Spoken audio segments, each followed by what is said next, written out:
I guess the thing that I wasn't sure of was how quick the buy-in was going to be. And it was very quick. And the positive feelings and words like it was so much quicker than I thought it was going to be. And I was not expecting every person that we went to ask if they wanted to be a team advisor to say yes, but like their faces lit up like absolutely. And so it's gone really well and much faster than I thought it would.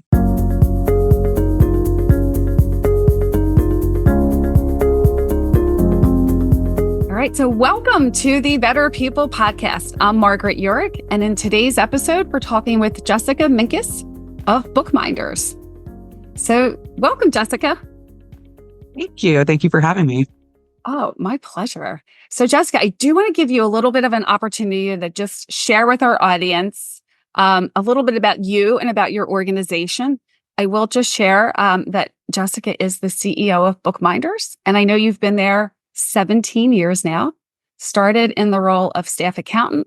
You've risen through the ranks. I'm sure there's so much that you could tell our audience, but what do you think, what are you most excited about, or what would you like us to know about you and Bookminders? Thanks. So Bookminders provides a comprehensive outsourced accounting solution to nonprofits and small to medium-sized businesses. We typically replace a full or part-time in-house accounting staff, but the success of our company is really due to the ability to attract highly qualified, degreed accountants that need flexibility. They want to work from home and they want to work part-time. And so we couple that with our cloud-based platform to, provide them with the backbone to actually be able to do their work from home. I started, like you said, 17 years ago as a staff accountant. I'm passionate about learning and growing and being part of something meaningful and impactful, which I've been able to do at Bookminders. So tell us a little, how is Bookminder structured? I know you have multiple locations. That's also been part of the growth. And I believe you say that are you fully remote? How do you classify yourself that way? Yeah. So, the concept of Bookminders started 40 years ago, actually, by our founder, Tom Joseph. And then a handful of years later, he officially launched Bookminders, which completely revolutionized the accounting employment model. So from the very start, our employees were home-based workers. They spent about 2/3 of their time working at home. And then once a week, they would go visit clients for that an in-person meeting and exchange of information. When the pandemic hit, we already had the environment necessary to, navigate the situation that everyone found themselves in. It's just that not all of our clients took advantage of the full suite of technology available to be remote. But we stayed remote and we implemented all of our technology across the board over a weekend. And so, all of our clients at that point, were using all the technology we had available. We stayed remote until our staff felt comfortable and the clients felt that it was necessary to return to in-person meetings. But the thing is that so many of our clients decided, okay, this virtual world we're in and all this technology we're using is really the most efficient way to work with us. So we've been able to hire staff and also bring on clients outside of our actual physical locations, which are in Pittsburgh, Philadelphia, South Jersey, Eastern Maryland, and Central Texas. So, we have this huge potential for accelerating our organic growth that we've been doing all along, as long as we're able to recruit and retain employees at the same time and rate. Yeah. Awesome. So I know when we spoke the other day, there's a lot that you're passionate about. You already alluded to that earlier when you shared a little bit about who you are. But one of the things that was really clear to me was the passion you have for creating a really positive culture at Bookminders. And I know when we talked, you said there are really three things, at least three key things that you feel you've done that have, or that have been put in place at Bookminders that really contribute to that. So what are those three things? Well, we first have what we call an employee-centric culture, where all of our decisions are based off of how is this going to impact the employee. Um, we listen to employees all the time. So we ask for their feedback. We openly receive it. We talk about it. We implement some of it. And, they feel heard and their needs are being met. We also have put into place from the get-go, and then have this always is evolving, of course, just standards and procedures, consistency, expectations. Everyone knows what's expected of them, and so it helps them navigate a successful career. And then lastly, last year we put in a new program, essentially called Teams, with team advisors, and that has really shored up the and enhanced our culture. Yeah. So lots to dig in there. Let's start with the employee centric mindset, philosophy, whatever you want to call it, right? Do you have examples of how that's played out, or even just one example of how that really has played out within the organization?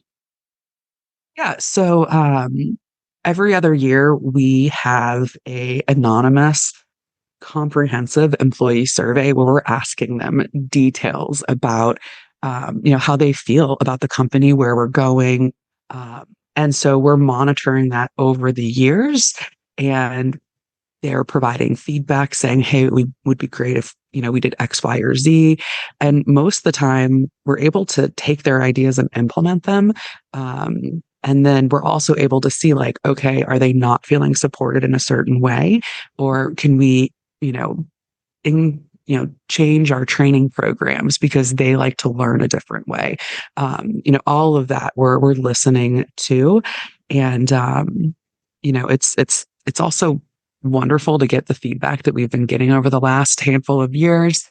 90% of our employees say that they are going to stay with us for over 3 years or longer.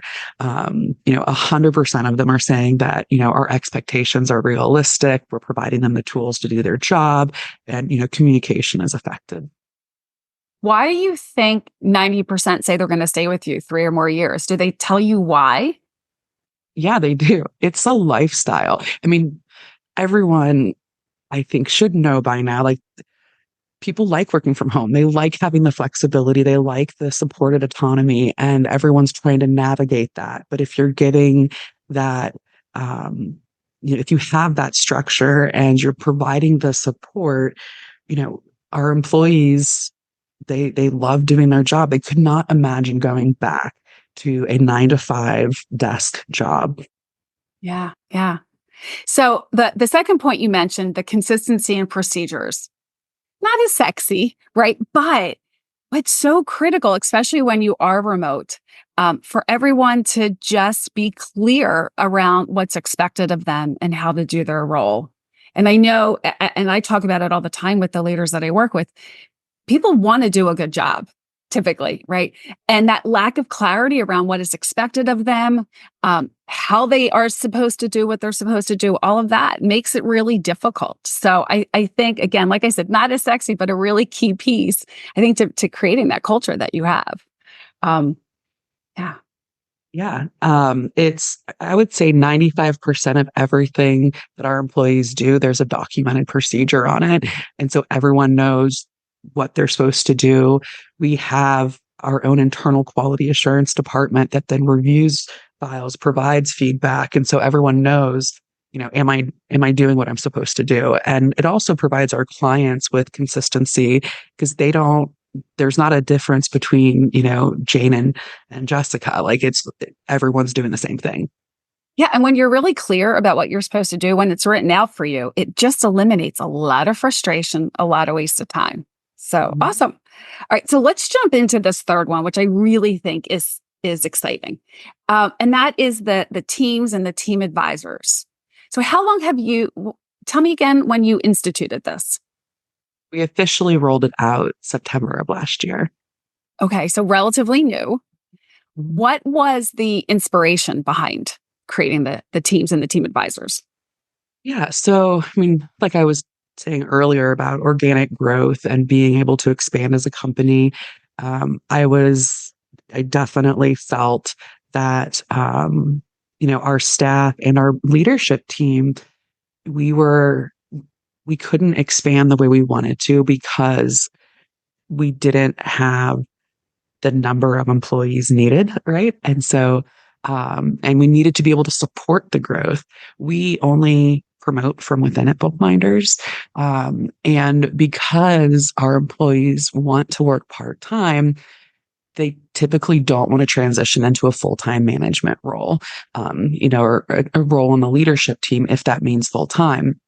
So, I was thinking about all of where we were as an organization, the stressors that we were going to have, and realized we need more support for our accountants out there. We need we need to add a whole new level of support that's not there, which came up with these team advisors. So we have 14 of them. There's 14 teams here. They have between 4 to 6 people on that team. And the team advisor, we selected 14 of them, and their role is to be a mentor, to be the person there that they can, everyone else can reach out to. When you're in a remote environment, you can't peek your head up over the cubicle and ask a question to your, a teammate. You physically have to pick up the phone or write a Teams message and reach out. And sometimes people just don't feel comfortable doing that, especially doing that with their manager. So these team advisors, they have weekly office hours. They can, and the other members of the team can reach out whenever they'd like to. And then they have a monthly meeting where they all get together as well. And they provide, information that the leadership team has given them to, disseminate among the team.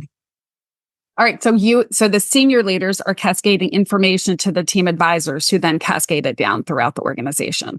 Yep, exactly. That's awesome. So with the team advisors, when you thought about that as a role, did you think about what you needed in that person that would make a good team advisor? Like, did you think about the competencies you would want to look for, and so that you would know this person's going to be a good team advisor for us? Absolutely. Yeah. I have worked hard, as well as the leadership team, at creating this culture, and having teams that might be, siloed here or there. We need to make sure they're staying, engaged and on board with the culture that we want at Bookminders. So yeah, I sat down and, of course they need to have institutional knowledge, right? And they need to, understand our procedures so that they are then giving the right advice when someone comes to them. But it's also about, how do they do in training? Most of our employees have been in a situation where they're training somebody else on an account. And we've been able to observe that over the years. How well do they do at communicating? Are they concise, and how supportive are they of other people? And, half of our employees have, been with us over 5 years. And so we've seen that. We've experienced, we interact with our employees. And so we know who would be a really good team advisor. And I think you said everyone that you asked to take on this role accepted, right? Everyone did. Yeah. The directors of operations and I sat down and looked through their team, and, and going through and just figuring out, okay, who will do this? And it was a little stressful because it's like, well, what if no one buys it? And what if no one wants to do this? And then all of a sudden, everyone was just super thrilled about the opportunity to, be a mentor to somebody else. Yeah. So why do you think they said yes, right? Just because they wanted to be a mentor, or do you think there was something else in it? Like, why was this an attractive role, do you think, for them? Oh, it's the ability to dip your toes into a leadership mentor role, possibly management, without, doing employee reviews and having some of the conversations you have to have as a manager. And it excited them. It was something else that they could round out their career at Bookminders. and also advance them as well. We have weekly meetings with them, me and the directors of operations. They're talking about the different things that are coming to them. And so everyone has accelerated their learning because they're learning from others instead of learning from experiencing themselves. Yeah. So, let's switch a little bit. So we've got our team advisors, but now you have the team members. And I think you said you put about 5 to 6 people per team, or 5 to 6 employees per team with an advisor. How did you select? How did you match them up? Yeah, that was a difficult process. But I mean, just like we match clients with accountants, we think about a lot of different factors. How do they like to communicate? Are they, a high touch point individual? We didn't want to give a team advisor all 5 individuals that were brand new to the company, right? Because they're going to be asking tons of questions and they need a lot of support, which is fine. But, we didn't want to overwhelm anyone. So we looked at, what type of clients did the client portfolio, does this employee have and this advisor has of experience, maybe more heavily in nonprofits. And so, yeah, I mean, there's a lot that goes into it, but so much of it comes down to personality and experience. Yeah.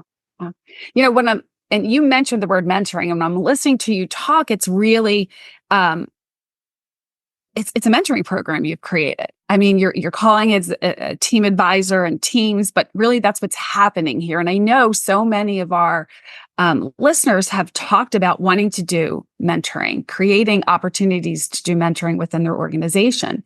And it's just how do we go about doing it? Where do we get started? How do we find our mentors? How do we match them up with our mentees? So everything you're talking about, I think, is so practical for people listening to this podcast. So that's great. One of the things, or I should say, one of the other things we talked about was how each of the teams are creating their own culture within the team. And I think that was something that you actually were kind of hoping would happen. Is that true? Absolutely. Being in a remote environment, you're by yourself in your office at home, right? And having a group that you're meeting with where you're getting to know each other, you're feeling comfortable. We foster an environment where we want feedback. And it's very important to our culture that we get that. But this just gives them another different type of outlet where they're with their peers. They're having like their water cooler moments, in a virtual environment. So, been doing it a little over a year now, Mhm. right? Do I have that right? A little less than a Little, year. it'll be a year in September. Mhm, mhm. Okay. So, what are some early wins that you're seeing? Oh, we have gotten great feedback. It's really heartwarming. One of our employees that have been here, over 10 years is on a team with someone less than 10 years. And and she was skeptical and she came out and she's like, this was the best thing that we've done for the organization and supporting the employees. They feel connected. The mentors have said that like this was part of the role here at Bookminders that was missing all along, was that they used to be on a team when they worked in the office, and now we've created that for them. Right. Awesome. So, have there been any surprises or any like hidden gems, something that's come out of this that you weren't really expecting? And I know it's still early on, but just as you look at it now with what you have done. I have really high expectations for this program, like I do for most things. Um, uh, I mean, I guess the thing that I wasn't sure of was how quick the buy-in was going to be. And it was very quick. And um, the positive feelings and words like it was so much quicker than I thought it was going to be. And I was not expecting every person that we went to ask if they wanted to be a team advisor to say yes, but like their faces lit up like absolutely. And so it's gone really well and much faster than I thought it would. That's great. I know when we were talking, one of the things that occurred to me is I was listening to you talk and just, thinking about all the conversations I have with the leaders that I work with is that this team advisors program um, was hitting a couple, like really a benefit in a couple different areas, right? There's the very obvious why you did it, right? To support the employees that are on the team and to do everything that you discussed. But you have your team advisors who are these key people in your organization, right? Who have been with you for a little while. They have great skills. And to me, this just seemed like a great way to engage them even further within your company, right? Give them some additional purpose and potentially create some succession planning for you. I mean, was that at all in the thought process when you were putting this together? Absolutely. So as we grow, we need more, managers of our accounting staff because we only promote from within. It just works really well that way. Um, you know, this is a stepping stone for our team advisors to then possibly get into, managing our accounting staff and in operational, management roles. Yeah. So when we think about the culture at Bookminders, and I know we didn't discuss this, so I'm throwing this one at you, but what's next? Like what's percolating in your mind that you want to do next? Well, it's really about expanding our footprints, and bringing this to other cities. We have some on the list that potentially, could be the next ones for us.